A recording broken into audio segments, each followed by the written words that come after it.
Well, hello again, friends on YouTube, lovers of Japanese style gardens and gardening enthusiasts. This is Nathan Lawrence again, Good News Tree Service in Wilsonville, Oregon, coming to you on a wet and blustery, stormy winter day in the month of December 2023. And I want to give you a quick tour of my Japanese garden here in the middle of the winter. Actually, winter hasn't started yet. It will in a few days, but it seems like it because, as you can see, it's raining and it is very blustery. And I want to show you that a Japanese garden looks good even in the wintertime. Even when the rain is coming down and the sky is gray, it can still bring you a lot of joy, as it does to me in my garden. And so a Japanese garden is not just a fair weather friend. It brings me joy all year long. If I keep up with it, maintain it, keep the leaves and the weeds picked up and the plants pruned and all the myriad things that are necessary to keep a Japanese garden looking good. This garden will bring you joy every month of the year, whether it's ice, snow, wind, rain, summer heat. It's always smiling and can bring the recipient, the curator of the garden, much joy and pleasure. And those of you who are garden enthusiasts know exactly what I'm talking about. So I'm going to give you a tour of the garden and show you a few things that I've done to improve it since we last made a video, and also encourage you to enjoy your Japanese garden 24/7, 365 days a year. All right, let's take a tour. But before we start this quick tour, I want to say something as an encouragement to you people that think, to all the people out there that think that, oh, I can't do a Japanese garden. I can't, I don't have the money. I don't have the resources. I don't have the know-how. That's not necessarily true. First of all, for those of you that have watched my previous videos, you see that I don't live in a really fancy house. I live in the middle of a normal middle America neighborhood, don't have a large yard. My house is an older house. It was built in 1920. It's definitely not Japanese style. It's kind of a cottage, a craftsman style from the early 20th century. But I have been working on my garden for many years. I have not had a lot of money to spend. We raised 4 children in this home, and so we were always on a tight budget. We're a small family business, and so I have not had a lot of resources. What I have done is over the years I've collected rocks and plants and different things I liked, little by little, building it up little by little to the point where it is now. This did not happen overnight in a day. And anybody can do that. Anybody can little by little start in a corner of their garden or a little area of their garden and expand and build. And so I want to encourage you. You don't have to be a gardening aficionado, a maestro in the garden. Yeah, study the Japanese gardening style, study things that you like, and begin to little by little experiment. And if you don't like it, change it, add, subtract. And I've been doing this for years, and this is where we have come up to this point. And I'm constantly changing, upgrading, taking plants out, putting new plants in, and getting ideas, and constantly morphing and shaping it. And once I get something the way I like it, I leave it that way. And then I go to another area that maybe isn't quite so, up to par. And I bring that up. And little by little, the garden, little by little, comes into fruition and end up hopefully with a masterpiece, at least, that you're happy with. I certainly am happy with my garden. So as you can see, it's a really wet and rainy day. There's standing water.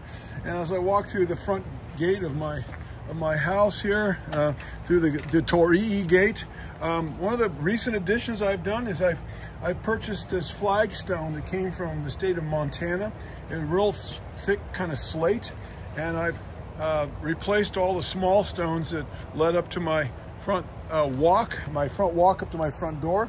Much nicer look than what I had before. And as you can see, there's standing water. Water's draining here into my yard. I live on a cul-de-sac, and the water, unfortunately, all drains into my yard. And, you know, it is what it is. What are you going to do about that? You're not going to get the city to help you, that's for sure. So here's a quick view of my front yard. And again, we've been through here before, but I want to show you that even in the wintertime, there's still leaves. I haven't got all the leaves picked up yet. And this is one side of my house. And so I'm, you know, still have projects I'm doing, and there's still leaves are blowing in from the neighbors and so forth. But I'll tell you, the plants love this cool weather. I mean, the mosses down here are doing really well, and all the plants love this cool weather. They're just soaking it up after, especially after a long, hot, dry summer. Kind of pan around the front yard here real fast. There goes the mailman. You can see I don't have a really large yard. Anybody can do that. You don't need a large yard to have a Japanese garden. And the leaves are off the trees. I've come back and done a little pruning on some of these. In this case, this is a type of Japanese maple. And I've done some pruning on that, so I can see the architecture of it. I'm getting that the way I want it. I've got a dogwood in a pot, and I got a little memorial. My mom died almost 3 years ago, so I've got her little grave marker there. She's not buried there, but and that's what they had before we got the tombstone on the grave. So anyway, and then I'm gonna go through the gate. There's my grill, one of my grills.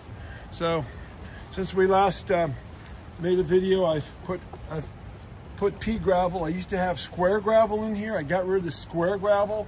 It liked to track into the house and get in the shoes, the tread of our boots and shoes, and gets into the house. So I replaced it with pea gravel. I noticed it in the Japanese garden in Portland. They have pea gravel, probably because they don't want it tracked all over the place. And the pea gravel is hard to walk on, but if you have stepping stones, then you can walk on the stepping stones. And the pea gravel looks really nice because, as you can see here, it's all different colors, which really adds a nice look to the Japanese garden. I didn't like the fact that you just walk on the side of my yard into my garden and boom, now you saw the garden. I wanted some obstacles to have to look through, and I wanted something where you had to kind of walk around and kind of come into the garden gradually. So I planted these, there are a couple deodara cedars, and I made this bed. I brought it out into the garden as kind of like a peninsula, if you will. It juts out, and then I put these trees in here, and this is all new, the last several months. And I also planted moss in here. Now you can see leaves. I've actually got netting down here because the birds get in and dig it up, and I want the moss to take root before the birds dig it up, because they're constantly digging it up looking for food and whatnot. And so I've got a moss garden. I've planted a lot of moss in here. You know, Japanese garden needs moss, lots of moss. So I've got netting over the top of this to keep the birds out. And so here is the garden in the wintertime. Again, it's early part of December. And I've got a big stone here that you step on. It kind of like invites you to come out here and stand on it like I'm doing now, and then look up and view the garden. And again, I don't have a Japanese style house. It's just a regular house. I've got an outbuilding in the back. This is not my house. This is actually my office for my business and my man cave, if you will. And then I've got a gambrel type outbuilding, a shed in the back. And I've just incorporated my Japanese garden around this.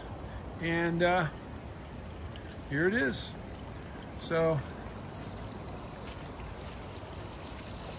I've got more pea gravel and stepping stones that go to the back. I've added these stepping stones in recently. And there's my little bonsai display of a few little bonsai shrubs. And when the weather gets really cold, I will have to put them in. I will actually put them in big pots and put mulch around them to protect the roots, so that the roots don't freeze in the cold weather. Of course, here's my water feature, which is right underneath my bedroom window so I can hear the water at night. And here we go around to the back side of the house. And I've done some improvements here too since we made our last video. And got a pot there with a little Japanese maple in it. It's all kind of bonsai prune. And a little sanctuary back here. And coming back into the yard, we're going to the back of the yard. And another water feature. You've all seen this before if you watched my previous videos, but I wanted you to see what it looks like in the wintertime. And here's the beautiful coral bark maple. All the leaves are off, and now the chlorophylls are gone out of the green colored bark, and what's left is the bright red carotenoids, the red colors in the bark. And that's what I like about the coral bark. This is the Sangukako coral bark maple. And you have this beautiful red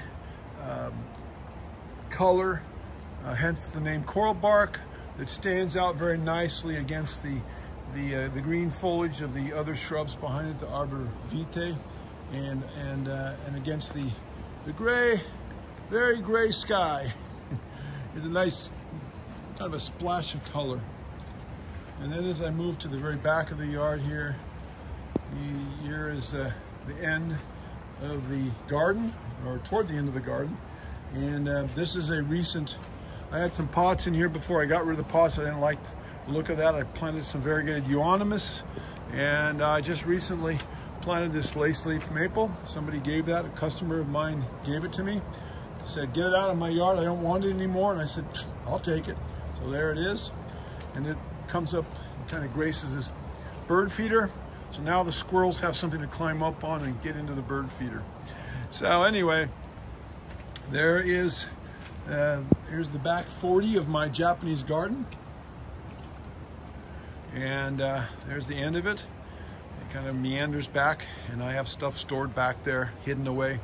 So here, pan around, and here is it from this angle. So as you can see, I've got some water hoses and faucets. I don't like that look.